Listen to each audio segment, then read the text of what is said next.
Hello साथियों, नमस्कार। एके online class में आपका हार्दिक स्वागत है। मैं अजय सर आप लोगों के बीच साथियों टीजीटी पीजीटी आर्ट का एक इम्पॉर्टेंट मोस्ट वीडियो लेके आए हैं जो साथियों पाश्चात्य कला से संबंधित है, जिसमें हम देखेंगे पुनरुत्थान कालीन कला। क्या देखेंगे साथियों? पुनरुत्थान कालीन कला। तो बहुत ही महत्वपूर्ण है साथियों ये पुनरुत्थान कालीन। टीजीटी में पूछा, जो कि ये सब्जेक्ट ये सब पीजीटी के हैं, लेकिन पूछे जाते हैं यहाँ पे साथियों ज़्यादा से ज़्यादा क्वेश्चन। कभी कभी 25 क्वेश्चन, कभी कभी 20 क्वेश्चन है पाश्चात्य कला से पूछा जाता है साथियों। तो इसलिए हम लोग लेके आए हैं। तो इसका जो समय 1300 लेके 1350 ईस्वी से लेके 1520 से 1530 ईस्वी तक बताया जाता है। इसका जो समय है साथियों कितना है साथियों? न 1300 कितना है साथियों? 1300 से लेके 1350, 1300 से लेके 1350। इसके बाद 1520 से लेके 1530 इसका समय माना जाता है यहाँ तक। तो ये वीडियो बहुत ही अच्छा होने वाला है साथियों। कंटेंट जो सेगमेंट है आप लोग हमें आज इसका वन लाइनर लेके आए हैं हम, यानी कि सुपर फास्ट रिवीजन हम लोग देखेंगे साथ में। पुनरुत्थान कला का क्या देखेंगे? सुपर फास्ट रिवीजन देखेंगे। तो इसके पहले जो एक वीडियो मैंने डाला तो उसमें एक भाई का कमेंट आया था साथियों कि पैब ग्रुप का सचिव कौन है ना। तो पैब ग्रुप का सचिव कौन है? यफयान सूजा साहब हैं। कौन है साथियों? तो यफयान सूजा साहब हैं। यफयान सूजा साहब उस पैब ग्रुप में या प्रोग्रेसिव आर्टिस्ट ग्रुप इसी का नाम है। इसका 3 नाम है साथियों। तो इसमें जो पैक ग्रुप का घोषणा पत्र जो लिखे थे वो लिखने वाले कौन थे? यफयान सूजा थे। और संस्थापक भी पैक ग्रुप या प्रोग्रेसिव आर्टिस्ट ग्रुप के संस्थापक भी यफयान सूजा हैं। तो तीन चीज़ हैं यफयान सूजा साहब। सचिव हैं और घोषणा पत्र के लिखने वाले हैं और संस्थापक हैं। कौन है? यफयान सूजा, जिनका पूरा नाम फ्रांसिस न्यूटन सूजा है। तो चलते हैं, देखिए पहले वीडियो को आप लोग अच्छी तरीके से एक बार 2 बार देख कर साथियों, उसके बाद कमेंट करिए तो अच्छी बात लगती है। चलिए, कमेंट करना कोई बुरी बात नहीं आप समझ पाए तो कमेंट किए तो ठीक है, बहुत बहुत धन्यवाद। चलते हैं आगे, देखते हैं आज जो हम लोग चैप्टर देख रहे हैं वो है पुनरुत्थान कालीन कला से। तो इसमें देखिए एक चित्र आप लोगों को दिखाई दे रहा होगा साथियों। तो एक चित्र है लियोनार्डो विंची का। किसका चित्र है साथियों बनाया हुआ है? यह लियोनार्डो द्वारा विंची का बनाया हुआ एक चित्र है, शैल खंडों की कुमारी। क्या है? शैल खंडों की कुमारी साथियों। तो देखिए यहाँ पे चारों तरफ से पत्थर की गुफा है और यहाँ पे एक लेडी बैठी हैं, एक क्या 2 लेडी हैं, उनके 2 छोटे छोटे बच्चे दिखाए गए हैं। तो बहुत ही रमणीय, बहुत ही रोचक दृश्य साथियों ये शैल खंडों की कुमारी है। किसके द्वारा बनाया गया? तो लियोनार्डो विंची के द्वारा बनाया गया। तैल संग्रह बनाया, किस माध्यम बनाया? तैल संग्रह में। ये रखा कहाँ गया? लुब्रा संग्रहालय पेरिस में यह चित्र रखा गया है साथियों। तो आगे देखते हैं, आगे आपका है प्राचीन शास्त्रीय कला के प्रति पुनरुत्थान के कलाकारों की क्या भावना थी? तो नवीन व्याख्या। क्या भावना थी साथियों? प्राचीन शास्त्रीय जो कला के प्रति पुनरुत्थान के कलाकार थे उनकी क्या भावना पूछा है? तो उनकी जो भावना थी नवीन व्याख्या की भावना थी। पुनरुत्थान किसे कहते हैं ना? इंपॉर्टेंट है सारी चीज़, ध्यान देना है आप लोग। पुनरुत्थान किसे कहते हैं? तो 14वीं से 16वीं शताब्दी के मध्य इटली में न अन्य देशों की कला में जो नवजागरण हुआ उसे पुनरुत्थान कहते हैं। न 14वीं से 16वीं शताब्दी के इटली के तथा अन्य देशों में जो नवजागरण हुआ उसे ही पुनरुत्थान कला कहा जाता है। पुनरुत्थान कला का केंद्र कहाँ था साथियों? तो इटली में। तो सबसे पहले इटली शब्द आया था, तो इंपॉर्टेंट लगाइए इटली। पुनरुत्थान का जो कला केंद्र है वो क्या है? इटली है। पुनर्जागरण कला किस देश के केंद्रों से फली फूली? तो कहाँ से फली फूली? इटली से। स्टार लगाइए साथियों, डबल स्टार ना। तो पुनरुत्थान कला का केंद्र जो था इटली था। ये किस देश के केंद्रों से फली फूली? तो इटली के कला केंद्रों से ये फली फूली। मानवतावाद किसकी कुंजी है? ना कह रहा है कि जो मानवतावाद है किसकी कुंजी है? तो ये पुनरुत्थानवाद की कुंजी है, मानवतावाद। पुनरुत्थान कला शैली किस पर आधारित? मानवीयता पर आधारित। तो पूछा गया है प्रश्न साथियों, इस चीज़ को ध्यान देना है, नोट देना, नोट करके नोट डाउन कर लीजिए साथियों, ये प्रश्न पूछे जा चुके हैं ना। तो मानवतावाद किसकी कुंजी? पुनरुत्थान कला शैली किस पर आधारित? मानवीयता पर आधारित है ना। तो विगत प्रश्न पत्रों को उठाकर आप देखेंगे तो वहाँ से आपको समझ में आएगा कि ये सब प्रश्न पूछे जा चुके हैं। पुनर्जागरण काल की चित्रकला का जन्म दिया, कह रहा है कि पुनर्जागरण काल की जो चित्रकला इसको जन्म देने वाला कौन था? तो ज्योते थे। कौन थे साथियों? ज्योते ने। अध पुनर्जागरण क्या कह रहा है कि अध पुनर्जागरण का महान चित्रकार कौन था? तो ज्योतो। स्टार लगाइए साथी, इंपॉर्टेंट है। ये सब प्रश्न पूछे जा चुके हैं। यूरोप की अब पूछे जाते भी हैं। यूरोप की प्रारंभिक पुनर्जागरण युग की कला का समय था तो 1350 से लेके कितना है 1350 से लेके 1500 ईस्वी या 1523 आप कह सकते हैं। पुनर्जागरण काल का शिखर काल है। पुनर्जागरण का जो शिखर काल था तो 1500 से लेके 1527 था। कितना था साथियों 1500 से लेके 1527 या 1530 भी आप कह सकते हैं। जियोर्जियो वासारी कौन था ना, प्रश्न ये भी पूछा जा चुका है। जियोर्जियो वासारी कौन था, तो ये कौन था, इटालियन चित्रकार, वास्तुकार तथा कला इतिहासकार था।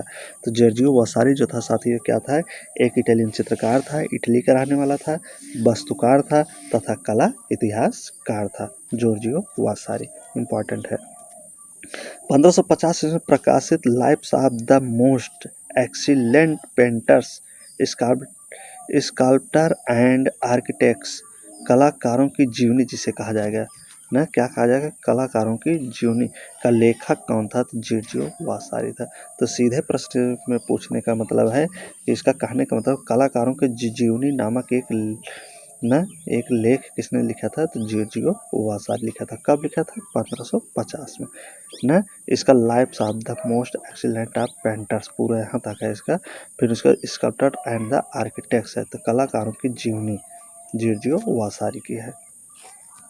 दुनिया में कला ऐतिहासिक लेखन परंपरा की नींव सर्वप्रथम किसने रखी थी, कह रहा है कि दुनिया में कला इतिहास लेखन परंपरा किसने सबसे पहले स्टार्ट किया, तो जॉर्जियो वासारी ने ही इतिहास लेखन का, दुनिया में सबसे पहले इतिहास लिखने का परंपरा या नींव किसने डाली सबसे पहले, तो जॉर्जियो वासारी ने। पीरो डेला फ्रांसिस्का किस युग का एक इटालियन चित्रकार था, तो ये भी पूछा जाता साथ में पूछा गया है। पीरो डेला फ्रांसिस्का किस युग का एक इटालियन चित्रकार था, तो प्रारंभिक पुनर्जागरण का यह इटालियन चित्रकार था पीरो डेला फ्रांसिस्का।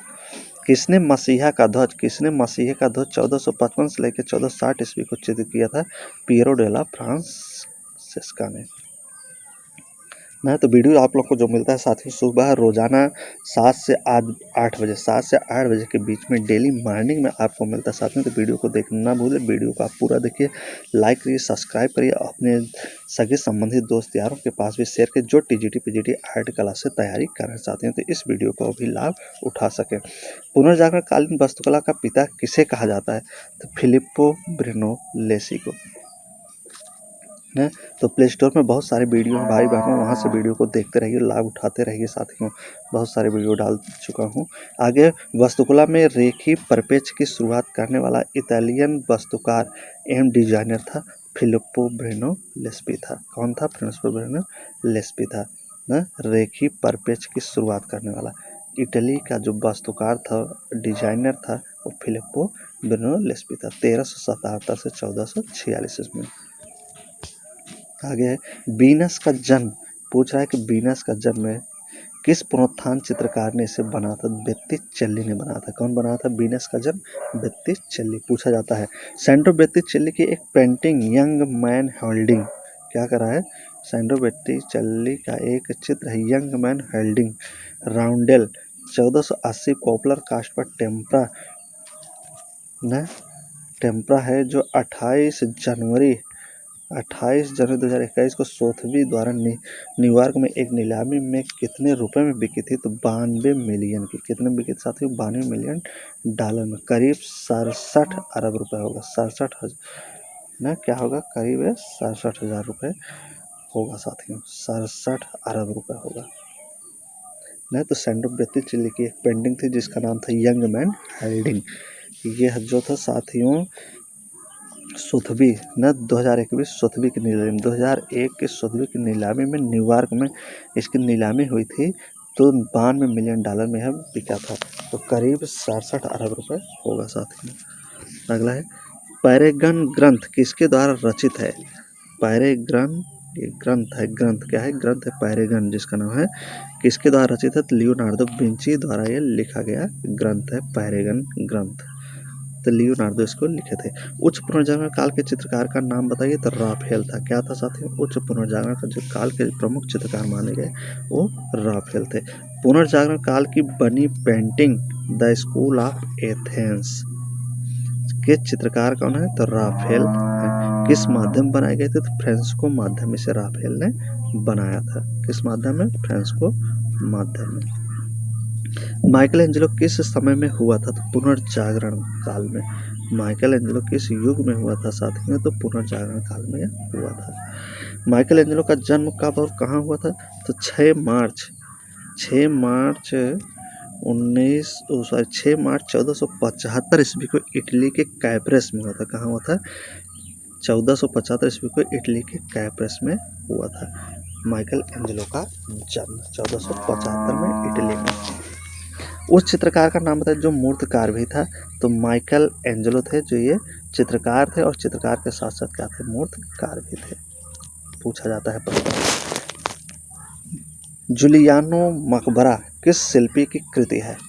ना तो जूलियानो मकबरा किस शिल्पी की कृति है? तो माइकल एंजेलो की है।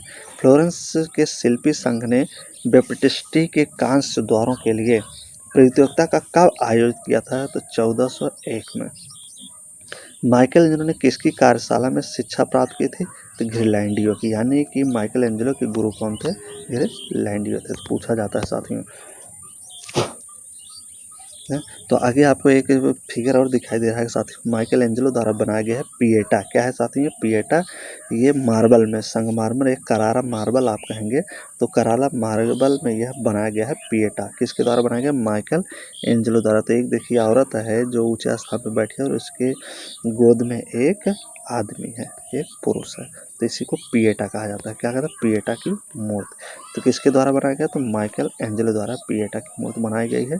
ये करारा मार्बल बनाया गया है ना, ये वेटिकन सिटी में रखा गया, वेटिकन सिटी संग्रहालय में रखा गया है।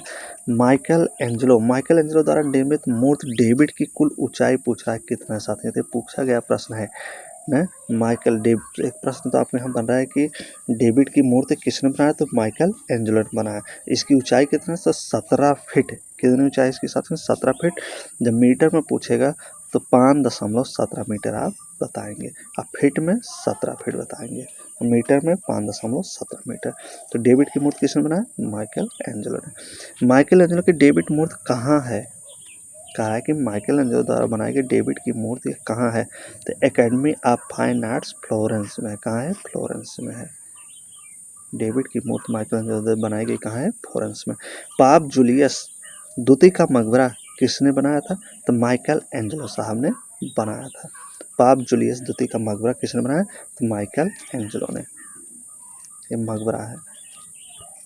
इतालवी उच्च पुनर्जागरण कलाकार माइकल एंजेलो बुआनोरेट्टी की संगमरमर मूर्ति मोसेस, मूर्ति है साथियों जिसका नाम है मोसेस, 1513 से लेकर 1515 ईस्वी में वर्तमान में कहाँ सुरक्षित है? सैन पिएट्रो इन विनकोली, रोम, इटली में है। कहाँ पे है? इटली में है। वर्ष 1513 ईस्वी से लेकर 1516 ईस्वी के मध्य संगमरमर की 2.15 मीटर यानी 7.4 ऊंची माइकल एंजेलो द्वारा निर्मित मूर्ति मरते हुए दास। क्या है? मरते हुए दास। इसकी ऊंचाई कितना? 2.15 मीटर बता रहा है। यह 7 से 4 क्या होगा? ऊंची माइकल एंजेलो द्वारा निर्मित मूर्ति मरते हुए दास कहाँ सुरक्षित है? तो लुब्रा पेरिस संग्रहालय में सुरक्षित है। आगे है द ग्रेट ट्रिपल कार। अगली जो रचना है क्या है? द ग्रेट ट्रिपल कार किसकी कृति है? तो ड्यूरर द्वारा बनाया गया था the great triple car. Loves of Jupiter किस चित्रकार की रचना है? तो कैरोवेजियो की। पूछा जाता है साथियों, बहुत ही इंपॉर्टेंट है साथियों, इग्नोर करना नहीं है, इन सब प्रश्नों को नोट डाउन करना साथियों। वीडियो को एक बार 2 बार देखिए साथियों, वीडियो पूरी अच्छी तरीके से आप लोगों को समझ में आना चाहिए। लव्स ऑफ जुपिटर किस चित्रकार की रचना है? तो कैरोवेजियो की। निश्चित ही सफलता मिलेगी साथियों, जब तक मिलेगा नहीं तब तक छोड़ेंगे नहीं ना, तो निश्चित ही लेके दम रखना है, तो एकदम दम भर के जोर शोर से आप जुड़ जाइए साथियों, तैयारी में लग जाइए। 148 सीट है, 148 सीट में अपना एक सीट पक्का मान के चलिए, इस तरह से तैयारी करिए। सेकेंड हैंड प्रोपेन लव किसने चित्र किया? टीशियन करके आता है। टीशियन द्वारा चित्र सेकेंड हैंड प्रोपेन लव कहाँ सुरक्षित है? बर्गेस गैलरी, रोम में। तो यहाँ से साथ में पाश्चात्य कला से आपको कम से कम 15 से 20 क्वेश्चन देखने को एग्जाम में मिलते हैं। इस चीज़ को आप ध्यान देना, कभी ज़्यादा पूछता है तो कभी कम पूछता है ना। पिछली बार का प्रश्न पत्र 21 में देखेंगे तो उसमें भी साथियों तो कम से कम 18 से 20 क्वेश्चन लगभग पूछा जा चुका है। सिस्टीन चैपल वेटिकन सिटी न सिस्टीन चैपल वेटिकन सिटी 1505 से 1512 के मध्य में फ्रांसिस्को भित्ति चित्र था कि कलाकार कौन थे, तो माइकल एंजेलो थे। यानी कि सिस्टीन चैपल जो है वेटिकन सिटी पर किसने बनाया था, तो माइकल एंजेलो ने बनाया था। कब, 1505 से 1512 में यह एक भित्ति चित्र था। राफेल द्वारा चित्रित सिस्टाइन मैडोना, राफेल द्वारा चित्र है सिस्टीन मैडोना न बेदी चित्र क्या है साथियों, बेदी है। तो सिस्टाइन मैडोना किसने बनाया था, तो राफेल। मैडोना चित्र किसका है, राफेल का है। सिस्टाइन मैडोना करके चित्र बेदी चित्र इसे कहा जाता है। यूरोप की कला में किस कलाकार को डिवाइन पेंटर कहा जाता है, तो इंपॉर्टेंट साथियों जितने हैं न, तो डिवाइन पेंटर के नाम से राफेल को ही जाना जाता है। डिवाइन पेंटर राफेल को कहा जाता है यूरोप में न। उच्च पुनर्जागरण काल के चित्रकार का नाम बताइए, तो राफेल। उच्च पुनर्जागरण के जो चित्रकार थे उनका नाम क्या था, राफेल था। School of Athens, important star लगाइए। स्कूल ऑफ एथेंस तथा सिस्टीन मैडोना किस चित्रकार की रचना है, तो राफेल का न। स्कूल ऑफ एथेंस तथा सिस्टीन मैडोना दोनों चित्र किसने बनाया था, तो राफेल द्वारा बनाया गया। उत्तर पुनरुत्थान काल में वेनिस का राफेल किस कलाकार को कहा जाता है, तो पाउलो बेरेनीज को कहा जाता है। शैलखंडों की कुमारी न लियोनार्दो विंची की है। शैलखंडों की कुमारी लियोनार्दो विंची की है। प्रसिद्ध चित्र रेप ऑफ यूरोपा, प्रसिद्ध चित्र रेप ऑफ यूरोपा किस चित्रकार ने बनाया था, टीशियन ने बनाया था। स्टार लगाइए इन सब प्रश्नों पर। Venus of Urbino, Venus of Urbino star चित्रकार कौन थे, टीशियन। डबल स्टार लगाइए साथियों। सेक्रेड एंड प्रोपेल लव न शीर्षक से एक फिल्म किसके द्वारा निर्देशित की गई थी, तो विलियम डेसमंड टेलर द्वारा एक फिल्म बनाई गई थी। किस पर, सेकंड हैंड पोपेन लव पर। सैंड्रो बोत्तिचेल्ली प्रसिद्ध कलाकार था इटली का। स्टार लगाइए। सैंड्रो बोत्तिचेल्ली कहाँ का था, इटली का एक प्रसिद्ध कलाकार था। The book of human, the book of human profession ग्रंथ किसने लिखा था, तो अल्बर्ट ड्यूरर ने। Night night the dead and devil, night night अलग हो गया है, डेथ एंड डेविल ये अलग है। किसकी पेंटिंग दोनों है, तो ड्यूरर की है। किसकी साथियों होती है, ड्यूरर की पेंटिंग है। नाइट और डेथ एंड डेविल तो किसकी है, ड्यूरर की है। पेरिस का निर्माण का कलाकार कौन था, तो रूबेंस था। रूबेंस जो था जो पेरिस का निर्माण नामक चित्र बनाया था, रूबेंस। स्नार्थी किसकी कलाकृति है, तो माइकल एंजेलो की। स्नार्थी माइकल एंजेलो द्वारा बनाया गया है। इटली के वयोवृद्ध कलाकार कौन थे, टीशियन थे न। स्टार लगाइए। इटली के वयोवृद्ध कलाकार किसे कहा है, टीशियन को कहा जाता है। माइकल एंजेलो की बारात संतों की मूर्तियाँ कहाँ है, तो सेंट पीटर्स गिरजा में। तो साथियों आज हम लोग देख रहे हैं, क्या देख रहे हैं, सुपर फास्ट रिवीजन यानी कि वन लाइनर देख रहे हैं। इसके बाद इसका क्या देखेंगे, पुनरुत्थान कालीन कला का क्या देखेंगे हम लोग, क्या देखेंगे, MCQs यानी कि प्रश्नोत्तरी देखेंगे इसके अगले वाले वीडियो में। स्कल्पचर हुड पेटेंट किसे कहा जाता है, तो माइकल एंजेलो द्वारा। तो इस तरह से आप लोग एक बार पढ़ेंगे, एक बार, दो बार, तीन बार पढ़ेंगे तो MCQ हल करने में आपको कोई दिक्कत नहीं होगा, आपको इजी लगेगा, सारे प्रश्न आसान लगेंगे। The life of virgin, the life of virgin किसका है, ड्यूरर का है। और एक चित्र और है इनका, कोट ऑफ आर्म भी है।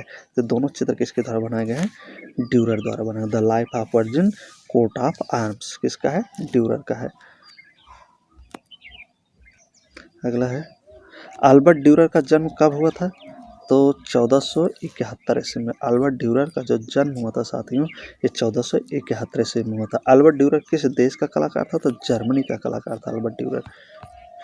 ट्रांसफिगरेशन चित्र किसने बनाया था, राफेल का है। ट्रांसफिगरेशन किसका है, राफेल का चित्र है ट्रांसफिगरेशन। नारी जाति की रहस्य में पहले किसे कहा जाता है, तो मोनालिसा को। नारी जाति की रहस्य में स्टार लगाइए। पहले किसे कहा जाता है, तो मोनालिसा का जो चित्र है लियोनार्दो विंची द्वारा बनाया गया था मोनालिसा का चित्र, इसे नारी जाति की रहस्य में पहले के नाम से भी जाना जाता है। प्रसिद्ध चित्र मोनालिसा किस देश के कलाकार ने बनाया था, तो इटली के कलाकार थे लियोनार्दो विंची, इन्हें ने ही बनाया था मोनालिसा नामक चित्र। मोनालिसा संग्रहित है मूसी द लूव्र संग्रहालय पेरिस में या फ्रांस में आप कह सकते हैं।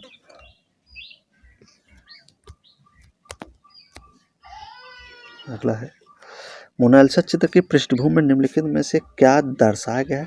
तो दृश्य चित्र दर्शाया गया। जो मोनालिसा की जो चित्र है साथियों, उसकी जो पृष्ठभूमि में दृश्य चित्र को दर्शाया गया। तो पूछा जाता है, स्टार लगाइए। लियोनार्डो का जन्म हुआ था, लियोनार्डो विंची का जन्म 1452 ईस्वी में हुआ था। कहाँ? इटली में। लियोनार्डो विंची के शिक्षक कौन थे? तो वायरेसियो थे। पूछा जाता है, स्टार लगाइए। ना तो आप वीडियो को एक बार 2 बार पढ़ेंगे, अच्छी तरीके से पढ़ेंगे साथियों, तो वीडियो को रोक कर वीडियो को तो अच्छी तरीके से आप लोग को समझ में आएगा। नोट डाउन कर लेंगे तो इसका एमसी क्वेश्चन या प्रश्नोत्तरी हल करने में कोई दिक्कत नहीं होगा। अब प्रश्न भी अच्छी तरीके से आपको तैयार हो जाएंगे। लियोनार्डो विंची का सर्वप्रथम उत्कृष्ट चित्र है वर्जिन ऑफ द रॉक्स। इनका उत्कृष्ट चित्र लियोनार्डो का माना जाता है। तो लियोनार्डो विंची के जो शिक्षक थे यानी गुरु कौन थे? तो वारेसियो थे। किस पुनर्जागरण कालीन चित्रकार ने विट्रुवियन फॉर्म का आविष्कार किया था? तो लियोनार्डो विंची किए थे। विट्रुवियन फॉर्म का आविष्कार किसने किया था? तो लियोनार्डो विंची किए थे। लियोनार्डो विंची ने चित्रकला की अपनी तकनीक में रेखाओं को धुंधला किया था। कैसे किया था? अपने तकनीक में चित्रकला के रेखाओं को धुंधला बनाया था। लियोनार्डो विंची ने भी प्रश्न पूछा जाता है। होली फैमिली पेंटिंग के चित्रकार कौन है? तो माइकल एंजेलो साहब हैं। होली फैमिली पेंटिंग के जो चित्रकार हैं कौन है? Michelangelo. The last judgement के चित्रकार कौन है? तो माइकल एंजेलो है। द लास्ट जजमेंट के चित्रकार कौन है? Michelangelo. इसके पहले क्या था? होली फैमिली था। तो दोनों चित्र बहुत ही इंपॉर्टेंट साथी हैं, दोनों पूछे जाते हैं ना, या होली फैमिली पूछ लेगा या लास्ट जजमेंट। दोनों के चित्रकार कौन थे? माइकल एंजेलो थे। अगला है एटोनमेंट 1501 में टेम्परा ऑन कैनवास माध्यम बनाया गया है। तो किसका था? तो माइकल एंजेलो का साहब का था ये भी। वेटिकन सिटी के सिस्टीन चैपल की छत पर आदम की उत्पत्ति नामक फ्रेस्को भित्ति चित्र किसने बनाया था? तो माइकल एंजेलो ने बनाया था। कौन बनाया था? माइकल एंजेलो ने। वेटिकन सिटी पर सिस्टीन चैपल की छत पर वेटिकन सिटी में आदम की उत्पत्ति नामक चित्र है। क्या है? आदम की उत्पत्ति। ये वेटिकन सिटी के सिस्टीन चैपल के छत पे बनाया था आदम की उत्पत्ति चित्र। तो किसके द्वारा बनाया था? एक भित्ति चित्र था। क्या था? भित्ति चित्र था, माइकल एंजेलो द्वारा बनाया गया था साथियों। तो ये रहे साथियों आज के मोस्ट इम्पॉर्टेंट वीडियो। उम्मीद है कि ये वीडियो आप लोगों को पसंद आया होगा, अच्छा लगा होगा। वीडियो अच्छा लगा हो तो वीडियो को लाइक करिए, सब्सक्राइब करिए और अपने दोस्तों सगे संबंधियों के पास शेयर करिए ताकि वो भी इस फ्री निःशुल्क यूट्यूब का चैनल पर साथियों एक ही ऑनलाइन क्लास का वीडियो देख सके और अपनी तैयारी को बेहतर से बेहतर करा सके, अपने मुकाम को हासिल कर सके साथियों। तो चलते हैं, जब तक इसका एमसीक्यूज लेके आते हैं साथियों, प्रश्नोत्तर लेके आते हैं, तब तक दीजिए इजाज़त। Best of luck. So thank you, बहुत बहुत धन्यवाद मित्रों।